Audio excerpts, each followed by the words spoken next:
Hello, ഇന്ന് ഉച്ചയൂണിനുള്ള പാചകത്തിൻ്റെ ഒരു video ആണ് ഇടുന്നത് കേട്ടോ.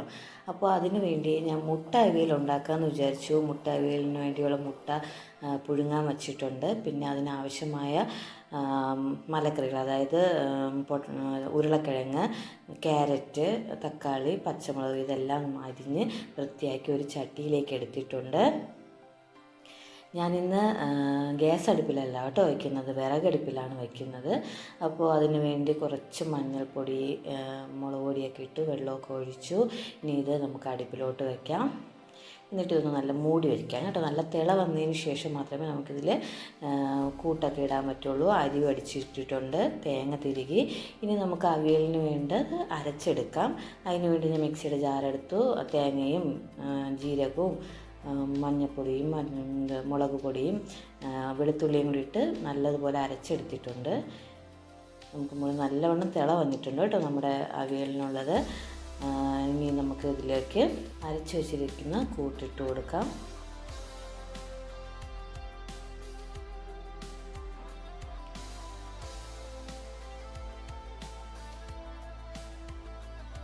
എന്നിട്ട് നല്ലതുപോലെ ഒന്ന് മിക്സ് ചെയ്യുക. ഇതിൽ ഞാൻ ഉപ്പിട്ടു കേട്ടോ, അത് ഞാൻ പറയാൻ വിട്ടുപോയതാണ്, വീഡിയോയിൽ കാണിക്കാൻ മറന്നുപോയതാണ്. ഉപ്പിട്ടിട്ടുണ്ട് ആവശ്യത്തിന്. ഇനി നമുക്കിതൊന്ന് മൂടി വയ്ക്കാം. നല്ല തിള വന്നതിന് ശേഷം മാത്രമേ നമുക്കിതിലോട്ട് മുട്ട ഇടാൻ പറ്റുള്ളൂ. അപ്പം പുഴുങ്ങി വെച്ച മുട്ട ഞാൻ രണ്ടായിട്ട് മുറിച്ചിട്ടുണ്ട്. രണ്ടായിട്ടില്ലെങ്കിൽ നാലായിട്ടും മുറിക്കാം കേട്ടോ. ഞാൻ രണ്ടായിട്ടാണ് മുറിച്ച് വെച്ചത് ഒരു മുട്ടയെ. അപ്പോൾ എന്താ ഒരുവിധം വറ്റി വന്നിട്ടുണ്ട് നമ്മുടെ കറി. അതിലേക്ക് നമുക്ക് പതിയെ മുട്ട വച്ച് കൊടുക്കാം. നമ്മളിത് ചെയ്യുമ്പോൾ ശ്രദ്ധിക്കാനുള്ളത് മഞ്ഞക്കരുവും വെള്ളക്കരുവും മാറി മാറി പോകരുത്. അപ്പോൾ അതുകൊണ്ട് ഇതെല്ലാം വച്ചതിന് ശേഷം കറി വളരെ പതുക്കെ വേണം ഒന്ന് മിക്സ് ചെയ്ത് കൊടുക്കാൻ. പതിയെ കറികളെല്ലാം മുട്ടയുടെ പുറത്തൂടെ ഇങ്ങനെയൊക്കെ ആക്കി വളരെ ശ്രദ്ധയോടെ വേണം ചെയ്യാൻ.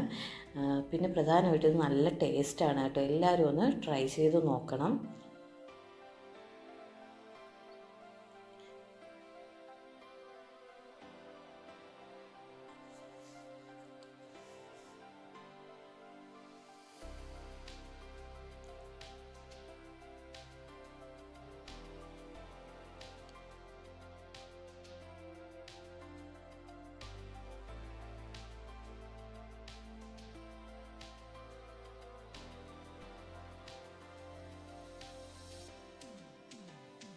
അങ്ങനെ നമ്മുടെ മുട്ട അവിയൽ റെഡി ആയിട്ടുണ്ട്.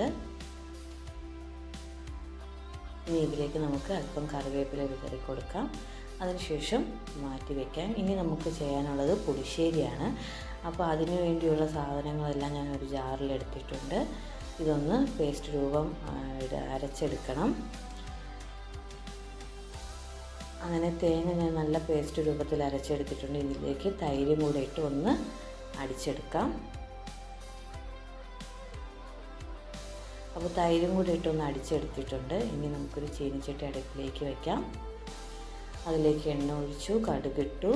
ഇനി ഇതിലേക്ക് കറിവേപ്പില ഇട്ട് കൊടുക്കാം. കടുക് നല്ല പൊട്ടിയതിന് ശേഷം മാത്രമേ കറിവേപ്പില ഇടാവൂ. അതിനുശേഷം നമുക്ക് ഇതിലേക്ക് തക്കാളി ഇട്ട് കൊടുക്കാം. ഞാൻ ഒരു തക്കാളിയാണ് കേട്ടോ എടുത്തിരിക്കുന്നത്.